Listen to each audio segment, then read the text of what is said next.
di Sikot, penjara dengan kapasitas terbesar di El Salvador yang dibangun untuk menampung para penjahat kelas kakap. Mereka yang masuk ke penjara ini ditakdirkan untuk tidak keluar hidup-hidup. Tidak ada jalan keluar. Bagaimana Anda keluar dari sini? Alasan mengapa negara kecil dengan 6 juta penduduk ini membutuhkan penjara terbesar adalah karena geng-geng ini. Geng-geng ini dulu mendominasi negara tersebut, namun mengalami pemberantasan yang dramatis sejak Maret 2022. Di bawah pemerintahan Presiden Nayib Bukele, lebih dari 70.000 orang, sekitar 2% dari populasi negara tersebut, ditangkap hanya dalam waktu 16 bulan. Dalam operasi malam yang terkoordinasi dengan ketat, bus-bus mengangkut ribuan anggota geng yang dirantai ke Sikot. Duduk berbaris, kepala tertunduk, mereka tampak seperti satu kesatuan. Dikelilingi oleh penjaga bersenjata, tidak ada satupun dari mereka yang berani melawan perintah. Hidup mereka berubah dalam satu hari. Dalam dokumenter ini kita akan mewawancarai salah satu dari mereka, salah satu pemimpin geng paling kejam yang dikenal dengan julukan Psycho. 10 menit. Dibangun pada tahun 2022, penjara besar ini terdiri dari 8 modul terpisah yang tersebar di lahan seluas 410 hektar. Setiap 2 modul dikelilingi oleh 2 dinding terpisah setinggi 3 meter dengan kawat berduri. Seluruh fasilitas ini dikelilingi tembok setinggi 9 meter dengan pagar listrik setinggi 3 meter yang dialiri listrik 15.000 volt. 19 menara pengawas memastikan tidak ada yang luput dari perhatian. Semua desain tersebut tidak hanya mencegah narapidana kabur, tetapi juga menghilangkan pikiran untuk kabur. Halo. Halo, kami memiliki izin dari Presiden. Kami diberhentikan oleh tentara. Semoga ini adalah pos pemeriksaan terakhir. Jammer memblokir semua sinyal dalam radius 2 km dari Sikot dan memutus semua komunikasi. Lebih dari 600 tentara dipekerjakan hanya untuk mengamankan area sekitar penjara. Kami akan meninggalkan semua bawaan kami di sini sebelum memasuki penjara. Kami hanya membawa kamera dan mic, itu saja. Lewat perlahan. Lihat ke kamera. Pemindai tubuh. Saya lupa memberikan cincin nikah saya. Itu harus diletakkan di sana. Pemindai X-ray canggih ini bahkan menampilkan tulang dan organ dalam. Alat ini terutama digunakan untuk memindai pendatang baru, memastikan tidak ada yang mencoba menyelundupkan benda terlarang dalam tubuh mereka sebelum masuk. Mereka biasa menelan benda-benda tersebut atau mencoba memasukkannya melalui vagina atau anus, kartu memori micro SD, microchip, dan bukan hanya itu, bahkan charger ponsel. Ada pemeriksaan tubuh menyeluruh lagi. Lepaskan sepatu Anda. Mereka bahkan memeriksa bagian dalam kaos kaki kami. Perlu sekitar 1 jam hanya untuk melewati proses pemeriksaan meskipun kami memiliki undangan sebagai media setelah pengajuan berbulan-bulan. Para penjaga memakai penutup wajah karena mereka melakukan pekerjaan berisiko di sini. Jika identitas mereka diketahui, hal itu bisa lebih berisiko bagi mereka saat pergi ke pusat kota karena geng-geng ini memiliki banyak koneksi. Oleh karena itu mereka perlu merahasiakan identitas mereka. Kenapa Anda tidak memakai penutup wajah? Saya harus berbicara dengan mereka secara langsung, menatap mata mereka. Mereka sudah tahu siapa saya. Kami berada di ruang pendaftaran. Area ini khusus untuk tahanan. Saat seorang penjahat ditangkap di jalan, mereka tidak membawa KTP atau memberikan nama asli mereka. Oleh karena itu, sidik jari dan foto mereka diambil di sini untuk dimasukkan ke sistem. Begitu mereka menjadi bagian dari Sikot untuk selamanya, para narapidana kehilangan semua kontak dengan orang yang mereka sayangi selama sisa hidup mereka karena kunjungan keluarga benar-benar dilarang. Perlu dicatat juga bahwa ada sejumlah kecil orang tak bersalah yang tidak sengaja dipenjara selama penumpasan besar-besaran. Karena adanya larangan untuk menjalin kontak, keluarga mereka tidak tahu di mana mereka berada atau apakah mereka masih hidup. Bagi sebagian orang, film dokumenter ini merupakan peluang pertama mereka untuk melihat orang-orang terkasih yang hilang. Sebelum memasuki modul tempat tahanan berada, kami mengunjungi gudang senjata penjara. Bagian ini adalah sebuah keharusan untuk berjaga-jaga karena para tahanan ini adalah orang-orang paling berbahaya di dunia. Jenis senjata api yang kami gunakan adalah senapan T65 mirip dengan senapan M16. Kami juga memiliki senjata api lainnya, yaitu senjata api kaliber 12. Senapan Sig Sauer memungkinkan kita bermanuver di ruangan yang sempit.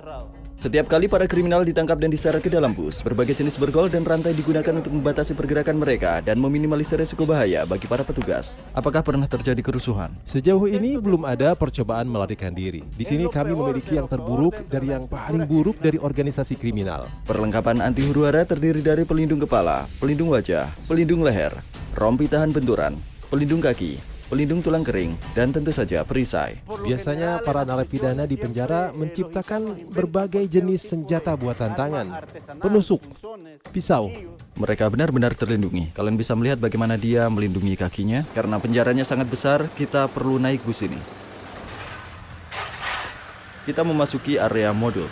Untuk menjaga agar negara tetap aman, 1.000 anggota staf bekerja di dalam Sikot. Walaupun mustahil, tapi mari bayangkan seorang tahanan berhasil keluar dari benteng. Kerikil yang kalian lihat sengaja diletakkan di sini karena saat mereka berjalan di atas kerikil ini, mereka berfungsi seperti alarm.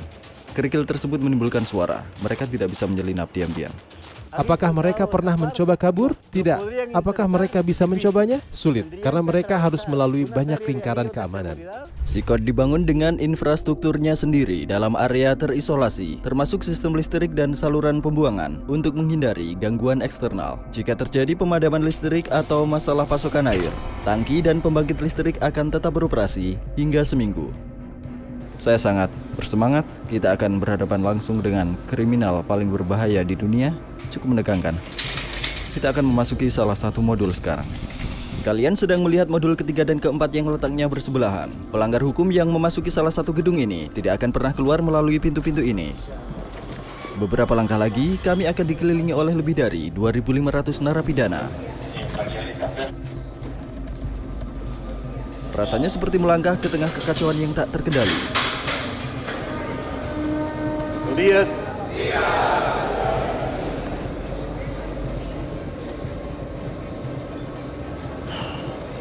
Ini sangat menegangkan. Semua mata mereka tertuju pada saya, mengikuti setiap langkah saya. Saya melakukan kontak mata dengan mereka. Jumlah mereka sangat banyak. Saya tidak bisa berkata apa-apa. Saya merasa tidak nyaman. Semuanya mengenakan baju putih, celana pendek, dan sandal. Mereka tidak memiliki barang lain. Sebagian besar baru berusia 20-an dan dihukum karena pelanggaran serius. Bahkan penjahat paling terkenal dalam sejarah rata-rata memiliki 20-30 korban yang dapat dibuktikan. Tetapi di sini beberapa narapidana bertanggung jawab atas ratusan nyawa orang yang tidak bersalah. Bolehkah saya bertanya pada tahanan? Tidak. Jika Anda memiliki pertanyaan, saya bisa menjawabnya. Jika mereka mencoba berkomunikasi dengan saya sekarang, apa yang Anda lakukan? Saya tidak akan mengizinkannya. Mereka tahu bahwa mungkin akan ada hukuman jika tidak mematuhi instruksi. Saya penasaran siapa dari para pemimpin grup ini yang akan saya wawancarai. Kami tidak diperbolehkan untuk melewati garis kuning ini karena mereka adalah manusia paling berbahaya di bumi. Jika tidak ada jeruji di antara kami, semua orang tahu apa yang bisa terjadi. Terdapat 32 sel dalam setiap modul dan ada 8 modul yang membentuk penjara raksasa ini. Setiap sel menampung sekitar 80 narapidana, namun jumlahnya bisa mencapai 150 orang. Walaupun kapasitasnya belum penuh, masing-masing narapidana saat ini hanya memiliki area pribadi seluas 0,5 meter persegi. Narapidana bahkan tidak memiliki hak atas ventilasi atau halaman untuk berjalan di luar sel. Setiap narapidana di sini telah dijatuhi salah satu hukuman terlama yang dapat kalian bayangkan dalam hidup kalian. Satu-satunya hal yang tidak berubah adalah bahwa semua narapidana ini tidak akan pernah keluar. Mereka tidak akan pernah melihat sinar matahari. Satu-satunya orang yang diizinkan untuk masuk dan keluar adalah petugas dan terkadang media seperti kami. Mereka tidak akan pernah meninggalkan bangunan ini. Jika kalian melihat mata mereka, kalian bisa melihat kekosongan dalam jiwa mereka. Mereka tidak memiliki harapan untuk masa depan. Mereka terlihat seperti robot, hidup mereka sangat monoton. Sudut terbuka ini adalah area toilet mereka. Mereka punya 2 toilet untuk 80 narapidana. Sungguh memalukan bahwa narapidana ini sepertinya semua kepercayaan diri mereka didisiplinkan di sini. Tempat yang mereka gunakan sebagai toilet juga mereka gunakan untuk mandi. Untuk membersihkan diri mereka menggunakan gayung plastik. Tidak ada air mengalir dalam sel mereka, jadi para tahanan harus mengandalkan 1 tong biru ini untuk air minum. Tempat mereka tidur adalah ranjang susun logam ini. Tidak ada bantal, tidak ada kasur. Setiap tahanan hanya menerima barang-barang kebutuhan dasar, seperti putih, seragam, kaos kaki, sandal, dan handuk. Itu saja. Para narapidana menghabiskan seluruh hari mereka di ranjang susun bertingkat tempat mereka. Mereka bertumpuk rapat seperti barang yang disimpan di gudang. Sebagai bagian dari kebersihan dan ketertiban, para narapidana dicukur setiap 2 minggu oleh petugas. Rambut panjang atau jenggot bukan hanya tidak higienis, tetapi juga dapat menyembunyikan benda tajam. Mari kita lihat, buka baju kalian dan berbaris di sini. Sekarang mereka melepas baju mereka.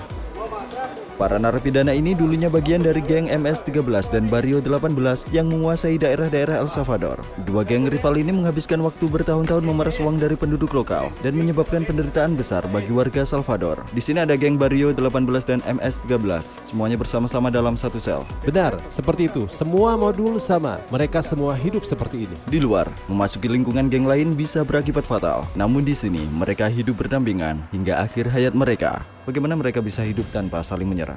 Mereka harus belajar untuk hidup bersama. Mereka berada dalam penjara, bukan di jalanan. Kebanyakan narapidana memiliki tato untuk menutupi seluruh tubuh mereka, bahkan termasuk wajah mereka yang menunjukkan struktur kesetiaan mereka. Untuk MS-13, tato umumnya memiliki huruf inisial atau angka 13. Anggota geng lainnya menggunakan simbol seperti 18 atau 666 yang jika dijumlah menjadi 18 dan merupakan simbol iblis, atau mereka menggunakan angka Romawi. Memiliki tato geng pada wajah merupakan tanda yang jelas bahwa mereka adalah salah satu anggota organisasi yang paling kejam dan berpangkat tinggi. Bertemu dengan orang seperti itu di jalan sama saja dengan menatap kematian di depan mata.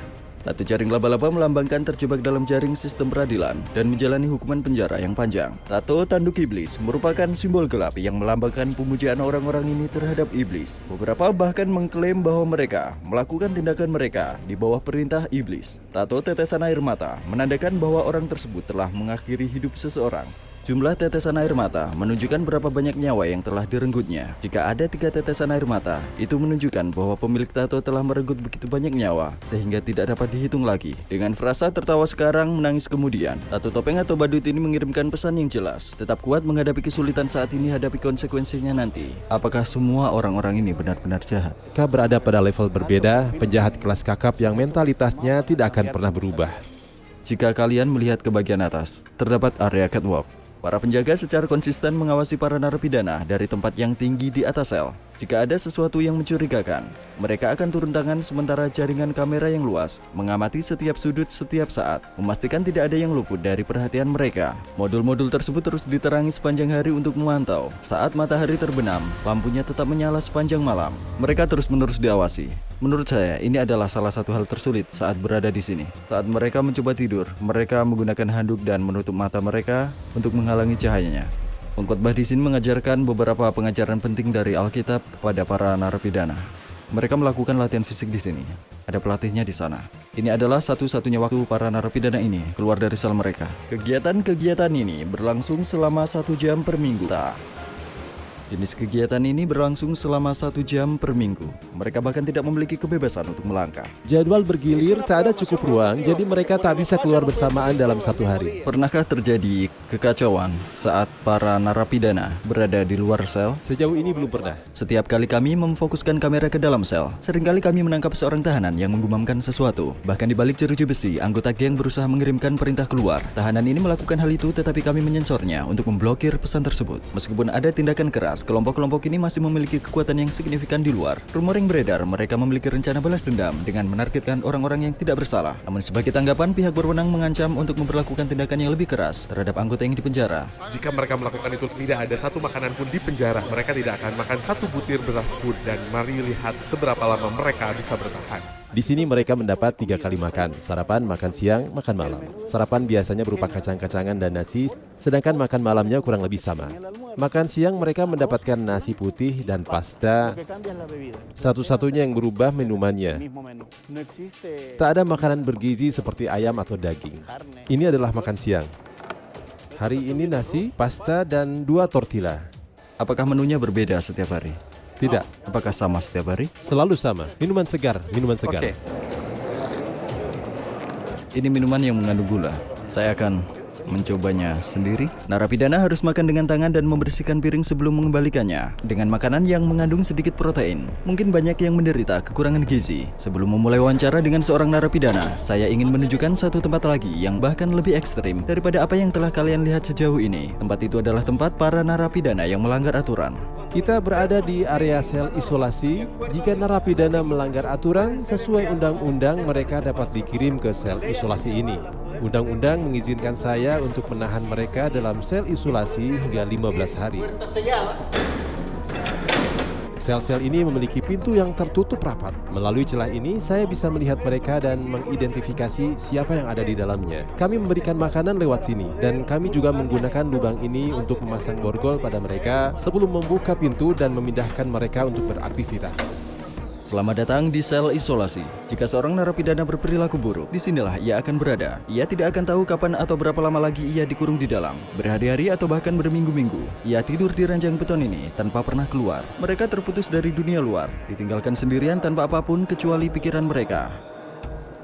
Di sini mereka menyediakan air. Ada baskom air di sini. Mereka mengambil air di sini. Dan disinilah mereka buang air kecil.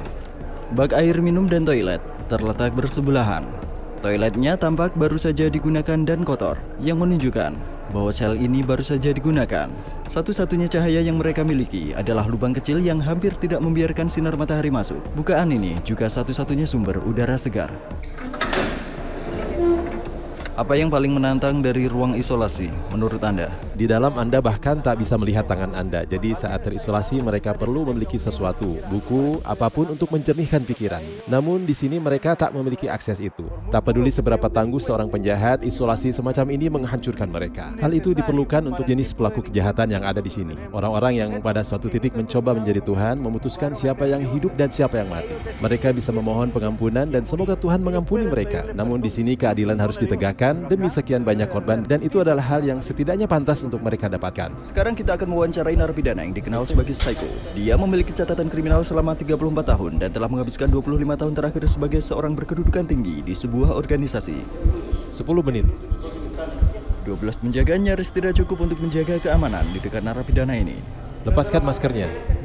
Siapa nama Anda? Nama saya Marvin Ernesto Medrano Vasquez. Berapa usia Anda? Usia saya 41 tahun. Anda tidak seperti 41 tahun, terlihat lebih muda, seperti 35 tahun. Apa yang Anda katakan kepada saya sangat baik karena saya merasa tua. Bolehkah saya melihat tato Anda? MS-13 Kapan Anda bergabung dengan organisasi kriminal ini? di tahun 2004. Namun catatan kriminal saya dimulai sejak saya berusia 11 tahun. Bagaimana awalnya Anda terlibat?